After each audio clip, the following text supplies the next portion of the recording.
Em nome do Pai, do Filho e do Espírito Santo. Amém. Inspirai, ó Deus, nossas ações. Ajudai-nos a realizá-las, para que em vós comece e para vós termine tudo aquilo que fizermos, por Cristo Senhor nosso. Amém. Nossa Senhora de Fátima, rogai por nós. Em nome do Pai, do Filho e do Espírito Santo. Amém.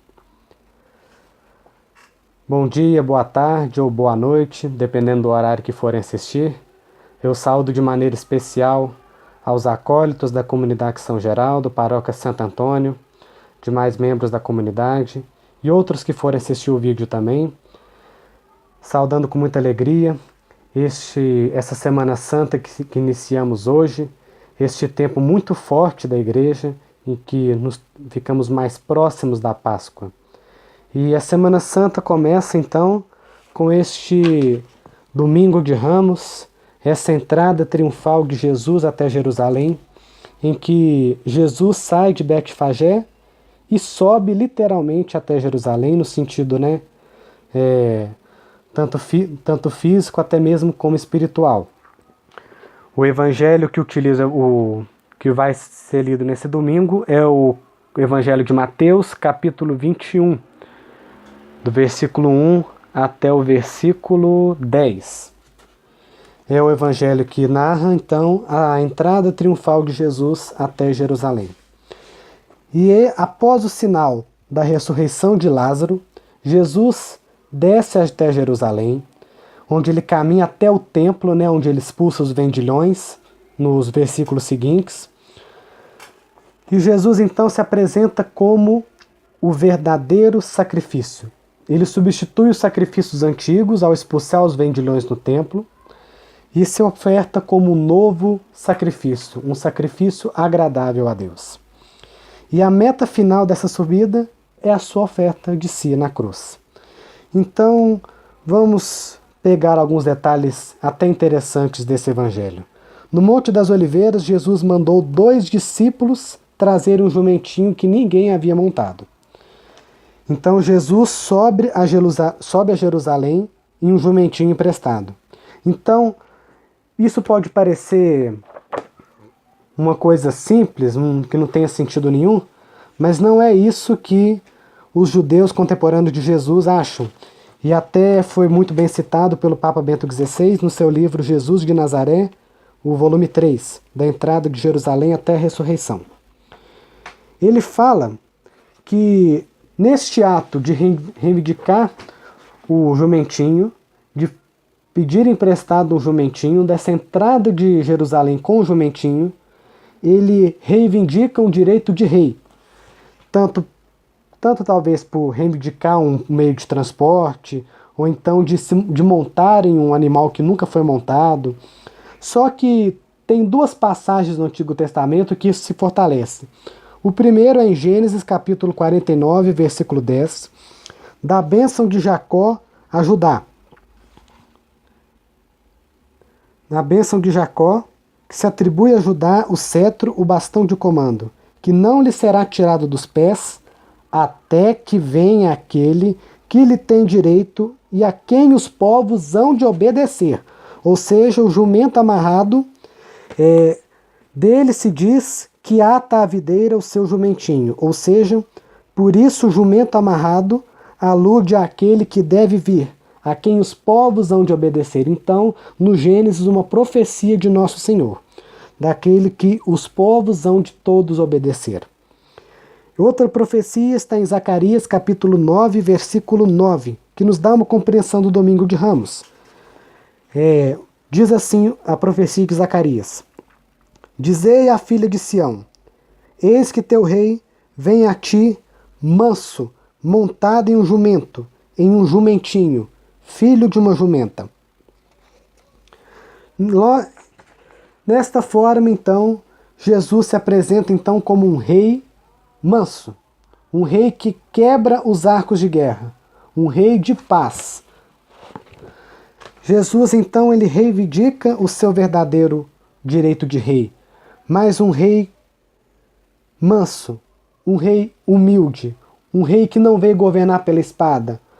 Ele quebra a expectativa dos judeus de imaginar um libertador político e traz um rei manso que vem libertar o nosso coração do mal que nos afastou de Deus.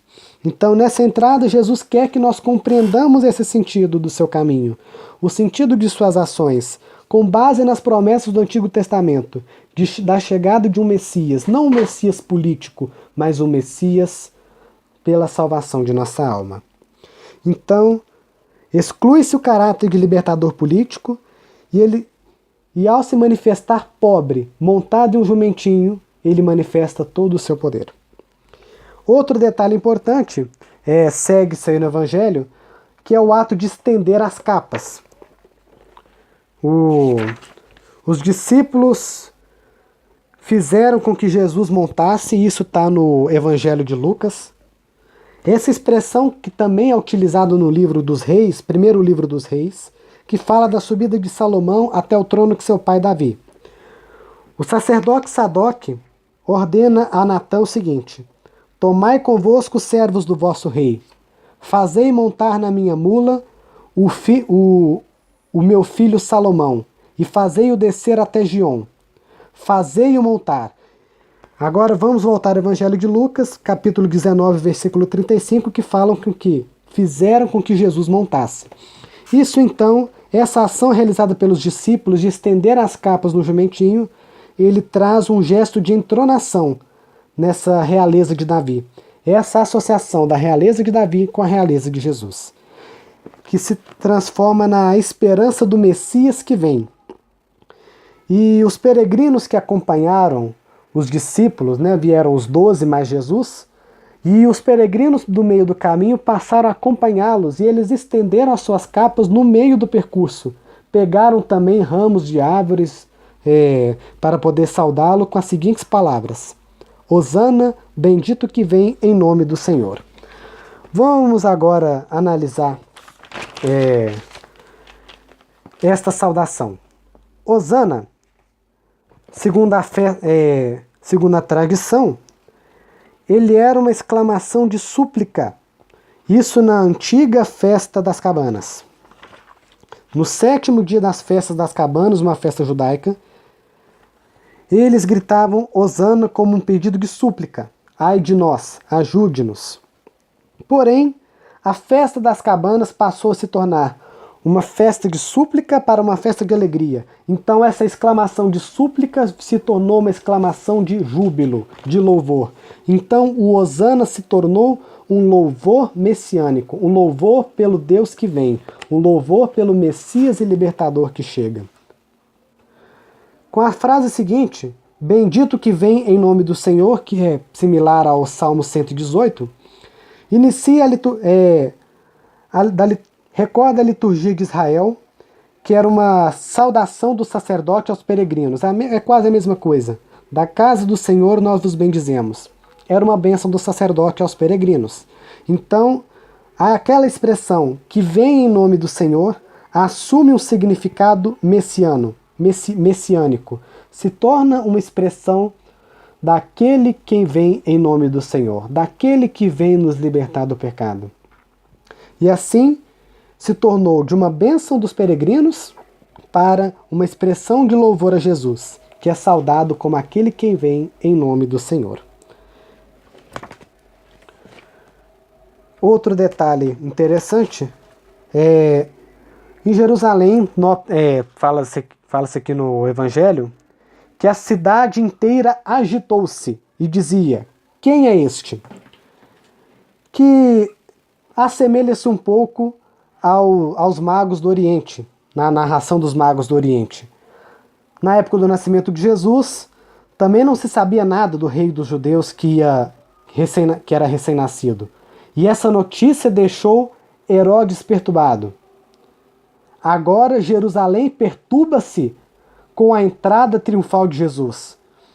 E o Mateus, no seu evangelho, usa um termo grego, que não sei falar aqui agora, que exprime um susto causado por um terremoto, ou seja, um impacto da entrada de Jesus, dele ser saudado mais do que um profeta, como o Messias. Porque para eles Jesus era um profeta vindo de Nazaré, mas não se ouvia falado dele com tanta relevância. Tanto que a multidão que pediu, que veio recepcionar Jesus, que veio fazer essa homenagem a Jesus, não é a mesma multidão que veio pedir a sua crucificação. É uma multidão que de fato recorda aquela profecia de Jesus sobre Jerusalém. Dias virão que te cercarão de trincheiras e te cintarão, pois não reconhecestes o dia que foste visitado. Então, essa é a atitude de indiferença de parte da população de Jerusalém, já é um aceno da tragédia que vai acontecer na cidade. Em seguida, então, no Evangelho de Mateus, que não é citado neste domingo, fala no versículo 15, uma hosana das crianças, as crianças que saúdam hosana ao filho de Davi. E aí Jesus responde, da boca dos pequeninos e das crianças de peito procurastes o louvo. O que ele tinha em mente se torna evidente em tudo aquilo que ele já tinha falado. Jesus pedia para que trouxesse as criancinhas para que eles tocassem. Jesus falava, deixai vir em mim as criancinhas, porque dela é o reino dos céus. Jesus vê nas crianças o exemplo por excelência daquele que quer ser pequenino diante de Deus. Aquela pequenez necessária para se passar pelo buraco da agulha e entrar no reino dos céus. E Jesus ainda fala, aquele que recebeu uma dessas crianças por causa de meu nome, a mim recebe. Ou seja, ele se assemelha a uma criança, ele se fez pequeno. Então, criança não no sentido de maturidade, no sentido de razão, mas no sentido de pureza de coração. Então, compreendamos que este hosana aos pequeninos, e o Evangelho usa essa expressão pequeninos, exatamente para dizer que os apóstolos serão os novos referenciados. Eles serão os novos pequeninos, porque a partir do exemplo das crianças, eles se tornarão esses pequeninos de coração, esses pequeninos pela pureza. Então, essa expressão, o Evangelho designa os próprios discípulos de Jesus, a própria comunidade cristã. E este hosana das crianças, então, é uma antecipação do louvor dos pequeninos.